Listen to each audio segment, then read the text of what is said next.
और किस लिए होता है, यह पहला प्रश्न है और हमारी जनता इसका उत्तर दे, जिसका प्रमाण भी हो शास्त्रों में। आप सब जानते हैं श्रीमद् भगवत गीता, यदा यदा ही धर्मस्य ग्लानिर्भवति भारत, इसी बात को रामचरितमानस में गोस्वामी तुलसीदास जी ने लिखा, जब जब होई धर्म कई हानि बाढ़ई असुर अधम अभिमानी। यानी भगवान का अवतार धर्म की रक्षा के लिए होता है और बागेश्वर धाम धर्म की रक्षा के लिए तत्पर है, सतत प्रयत्नशील है और पूरे देश के अंदर यह ध्वजा फहराई जा रही है। अब सवाल है कि धर्म क्या है? हमारे शास्त्रों ने, हमारे पुराणों ने, हमारे वेदों ने, हमारे उपनिषदों ने धर्म की अनेक व्याख्या की है, लेकिन सामान्यतया जो सामान्य व्यक्ति है वो कैसे समझे कि धर्म क्या है? तो जो भी सनातन में हम धार्मिक कार्य करते हैं उसे हम धर्म समझते हैं। जैसे पूजा कर रहे हैं, क्या है? धर्म है। पाठ कर रहे हैं, क्या है? धर्म है। यज्ञ कर रहे हैं, क्या है? धर्म है। जप कर रहे हैं, क्या कर रहा है? धार्मिक कृत्य कर रहा है। तीर्थ कर रहा है, व्रत कर रहा है, श्राद्ध कर रहा है, पिंड भर रहा है, योग कर रहा है, कथा सुन रहा है, सुना रहा है, कीर्तन कर रहा है, योग, जो भी हमारे यहां सत्कर्म है इनको हमने धर्म कहा है। और जितने भी तुम्हारे सनातन धर्म में पूजा पाठ, जप, तप, यज्ञ, दान, तीर्थ, व्रत, श्राद्ध, पिंड, तर्पण, कथा, कीर्तन, योग, इन सब में गाय की नितांत अनिवार्यता है। कोई भी सत्कर्म इस देश के अंदर हम सनातनियों का ऐसा नहीं है जिसमें गौ माता की आवश्यकता ना हो। हमारे बालाजी महाराज, बागेश्वर धाम सरकार सबको हनुमान चालीसा की ओर प्रेरित कर रहे हैं। हनुमान जी महाराज की चर्चा कर करके इस देश के सोए हुए लोगों को जगा रहे हैं। लेकिन आप कहेंगे महाराज हनुमान चालीसा में भी क्या गाय की जरूरत है? हां है। आप सवाल करो कहां लिखा है कि हनुमान चालीसा पढ़ने में भी गाय की जरूरत है? हनुमान चालीसा में ही इस बात का उल्लेख है कि हनुमान चालीसा तभी सिद्ध होगी जब गाय सामने होगी। आप कहेंगे महाराज हम तो जीवन बीत गया है हनुमान चालीसा पढ़ते पढ़ते, अभी तक तो हमने पढ़ा नहीं, कहां लिखा है?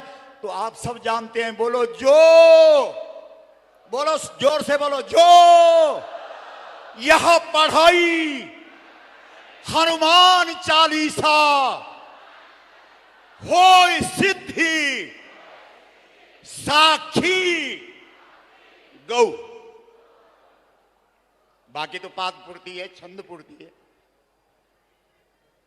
साक्षी, साक्षी शब्द से किमर्थम वर्तते? साक्षी गवाह, संपूर्ण सत्कर्मों की जो गवाह है वो गाय है। पूजा पाठ, जप, तप, यज्ञ, दान, तीर्थ, व्रत, श्राद्ध, पिंड, तर्पण, कथा, कीर्तन, योग, सबका साक्षी गाय है, गाय है। इतना हनुमान चालीसा इस देश के अंदर बागेश्वर धाम सरकार की हनुमान चालीसा ने आज देश के अंदर रंग ला दिया, क्योंकि बागेश्वर धाम की जो नींव है वो गौ माता की प्रतिष्ठा पे आधारित है। इसलिए सज्जनों, इसका मतलब है सभी धार्मिक कार्यों में किसकी जरूरत है? जल्दी बोलो। बड़े अच्छे हैं आप। इसका मतलब ये निकलता है कि गौ की रक्षा ही धर्म की रक्षा है। बोलो सही है कि गलत है?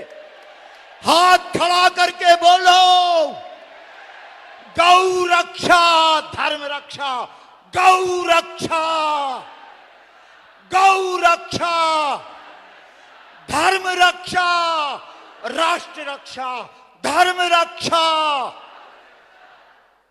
अब सवाल है कि धर्म की रक्षा कैसे होगी, गाय की रक्षा कैसे होगी? आपके वेद कहते हैं गाय माता है, आपके पुराण कहते हैं, आपका धर्म ग्रंथ कहते हैं गाय माता है, और सरकारी कानून के अनुसार गाय क्या है? बोलो, पशु है। और आपका वेद पुराण, आपके शास्त्र कह रहे हैं पशवो न गावा। अरे दुनिया वालों, गाय को कभी पशु मत समझना। पशु सुर धेनु।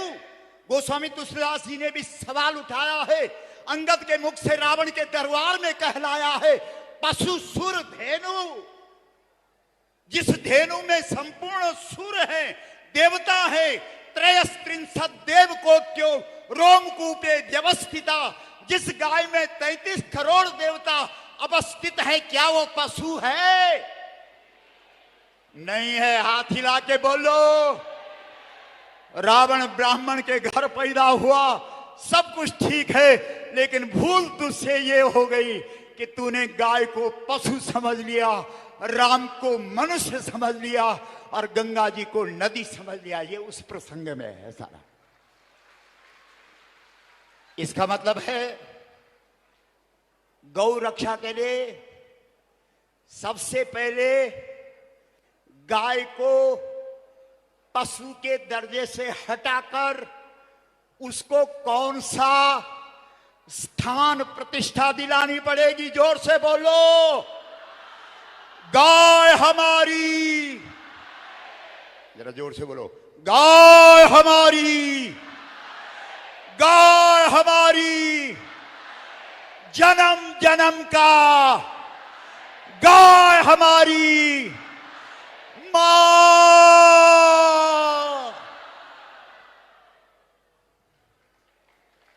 ये है समाधान। ये कब होगा? हम लोग इस देश के हर जनपद में चले गए, इस देश के हर राज्य की राजधानी में चले गए, दिल्ली के रामलीला मैदान में 3-3 बार चले गए, कुछ भी नहीं। क्योंकि ये मुद्दा 100 करोड़ हिंदुओं का है। 100 करोड़ में अगर 1 करोड़ खड़े नहीं हुए तो सरकार कहेगी ये लोग ऐसे ही हैं। इसलिए सज्जनों, माता बहनों, यहां हनुमान जी की चर्चा चल रही है।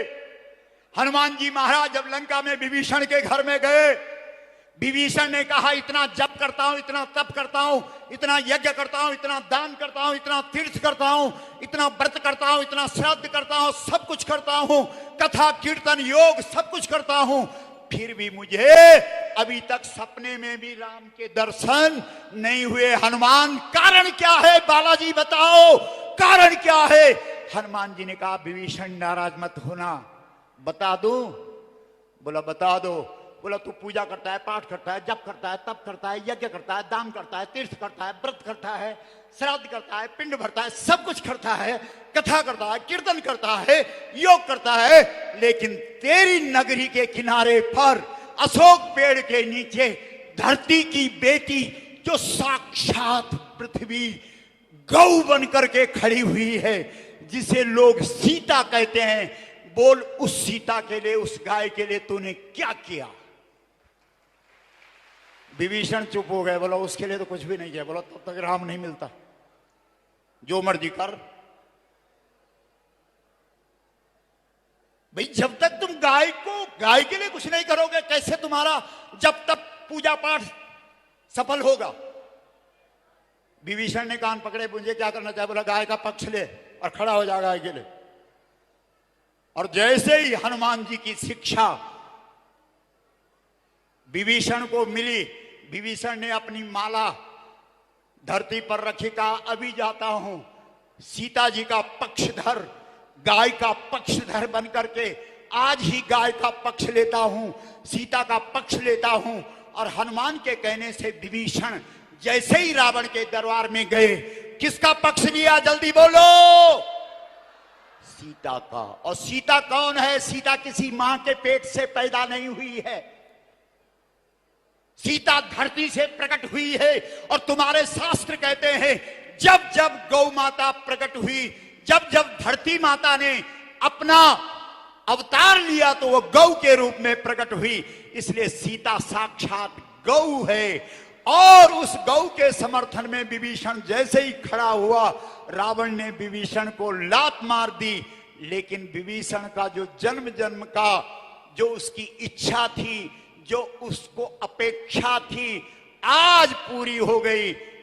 रावण की लात लगते ही विभीषण को राम मिल गया। कैसे मिल गया? किसके पक्ष में खड़ा हो गया? जल्दी बोलो। गाय के पक्ष में। भगवान श्री कृष्ण को श्रीमद् भागवत के अंदर लोगों ने पूछा, तेरे माथे पर ये मुकुट मोर पंख का क्यों? श्री कृष्ण ने कहा, ये मोर पंख का मुकुट गाय के पीछे लगाता हूं। जो लोग गाय के पीछे खड़े हो जाते हैं उनके लिए फिर मैं निष्पक्ष नहीं, पक्षधर बन जाता हूं। मैं हमेशा गाय का और गाय वालों का पक्ष लेता हूं।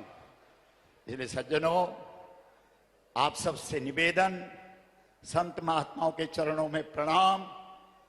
आने वाली गोपाष्टमी दुनिया याद रखेगी।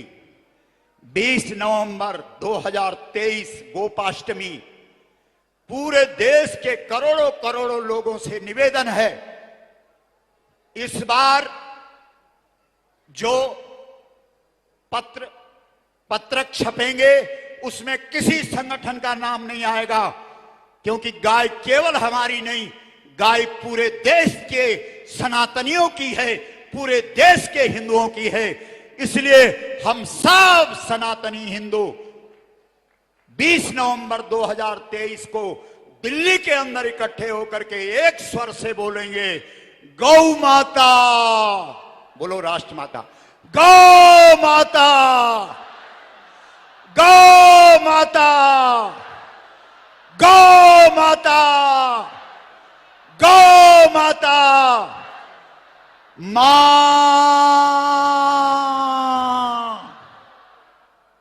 इसलिए हमारे 5 सूत्र हैं। मां शब्द का सुमिरन इस देश का हर व्यक्ति